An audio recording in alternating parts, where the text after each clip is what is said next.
नमस्कार। ना इधर ना उधर, सीधे मुद्दे पर नजर। क्या है आज की खबर, आप देखना शुरू कर चुके हैं न्यूज 18 आपके पुनीत के साथ। चलिए बात कर रहे हैं अमेरिका के राष्ट्रपति डोनाल्ड ट्रंप की। भले ही अमेरिका की कोशिशों के बाद इजराइल और हमास के बीच जंग थम चुकी हो, या फिर दूसरी तरफ उत्तरी गाजा में भी एक बार फिर से निर्वासित हुए फिलिस्तीनियों की वापसी शुरू हो चुकी हो, लेकिन अब ट्रंप ने एक बार फिर से जो बयान दिया है उससे पूरे मिडिल ईस्ट में ही हड़कंप मच चुका है। दरअसल ट्रंप ने जोर देकर कहा है कि फिलिस्तीनियों को जॉर्डन और मिस्र जाकर बस जाना चाहिए। ट्रंप के इन दोनों देशों के प्रमुखों को भी संबोधित करते हुए कहा गया कि उन्हें उम्मीद है कि जॉर्डन और मिस्र फिलिस्तीनियों को फिर से तैयार होने वाले गाजा के बजाय अपने देशों में बसाने के प्रस्ताव का समर्थन कर देंगे। हालांकि ट्रंप की तरफ से दिए गए इस बयान से ना तो दोनों देश इत्तेफाक रख रहे हैं और ना ही फिलिस्तीन के लोग। हां, इजराइल के दक्षिणपंथी नेताओं को जरूर कहा जा रहा है कि ट्रंप का यह बयान रास आ रहा है।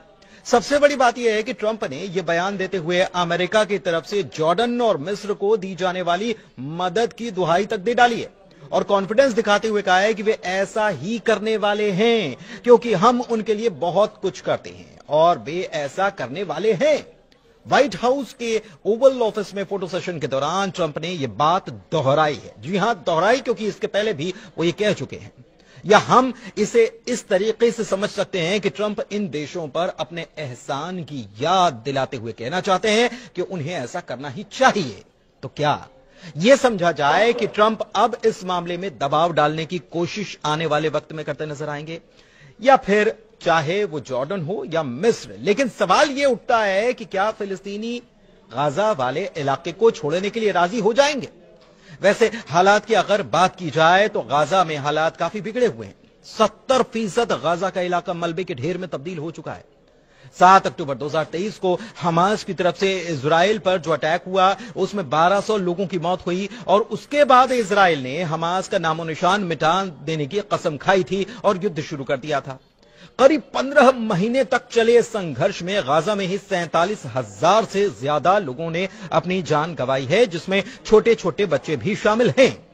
दूसरी तरफ गाजा में स्कूल से लेकर अस्पताल तक सब तबाह बर्बाद हो गया। ऐसे में गाजा उजड़ा है, वीरान है। तो क्या फिर भी गाजा में लोग लौटना चाहते हैं? इसका जवाब है हां। लोगों ने क्या कहा यह आपको हम जरूर बताएंगे, लेकिन उसके पहले ट्रंप के बयान को समझते हैं।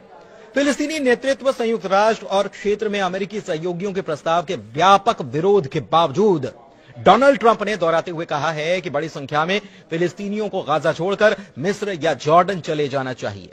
पत्रकारों ने जब उनसे सवाल किया तो उनका कहना था कि वो गाजा के फिलिस्तीनियों को ऐसे क्षेत्र में लाना चाहेंगे जहां पर वो बिना किसी व्यवधान, क्रांति और हिंसा के रह पाएं।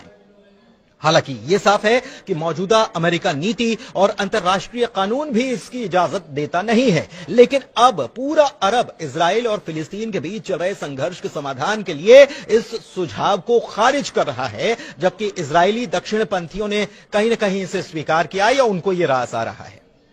बताएं कि ट्रंप जल्द ही अपने इजरायली समकक्ष यानी कि वहां के प्रधानमंत्री बेंजामिन नेतन्याहू से मुलाकात करने वाले हैं। ट्रंप के अमेरिका की कमान संभालने के बाद किसी राष्ट्राध्यक्ष की उनसे पहली मुलाकात होगी। ट्रंप का कहना है कि जब गाजा पट्टी पर नजर डाल दी जाती है तो यहां के हालात भी नजर आते हैं और ये बताते हैं कि कई सालों से ये किसी नर्क से कम नहीं है।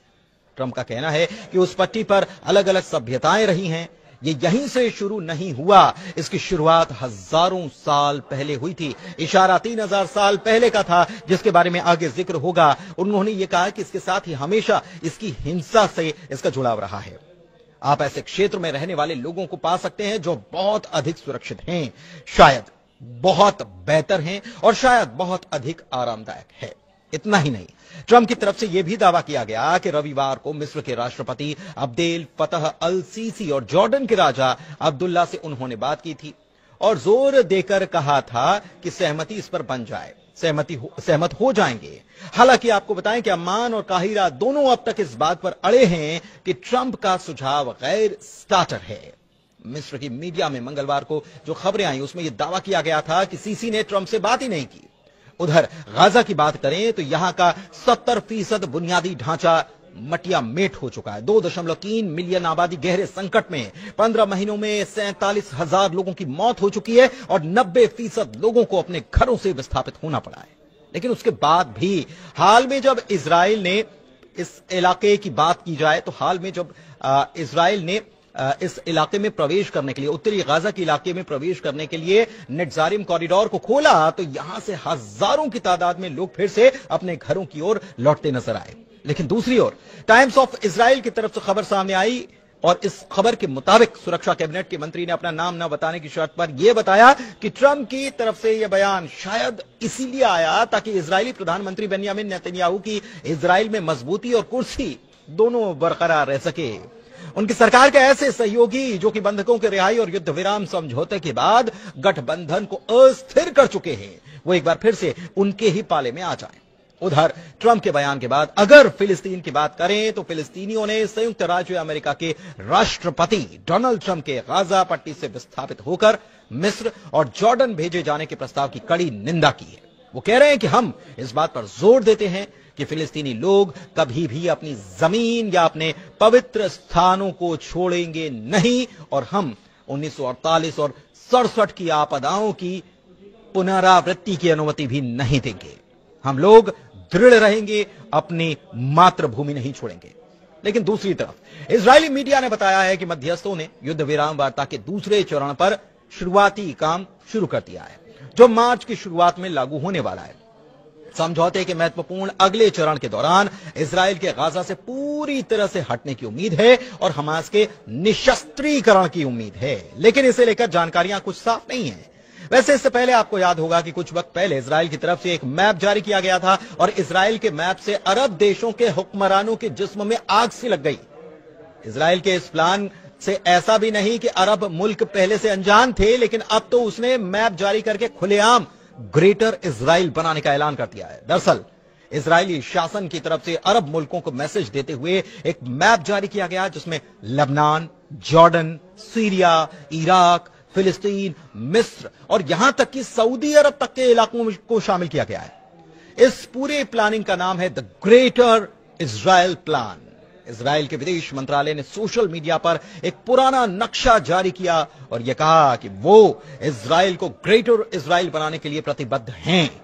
ग्रेटर इजराइल का मतलब अब अखंड इजराइल से है, जिसमें लेबनान, जॉर्डन, सीरिया, इराक, फिलिस्तीन, मिस्र और सऊदी अरब के कई इलाके शामिल हैं। इजराइल के विदेश मंत्रालय का यह कहना है कि आज से 3000 साल पहले इस भूखंड पर यहूदी साम्राज्य का शासन था और ट्रंप की तरफ से भी हजारों साल पहले की जब बात की गई तो उनका इशारा इसी तरफ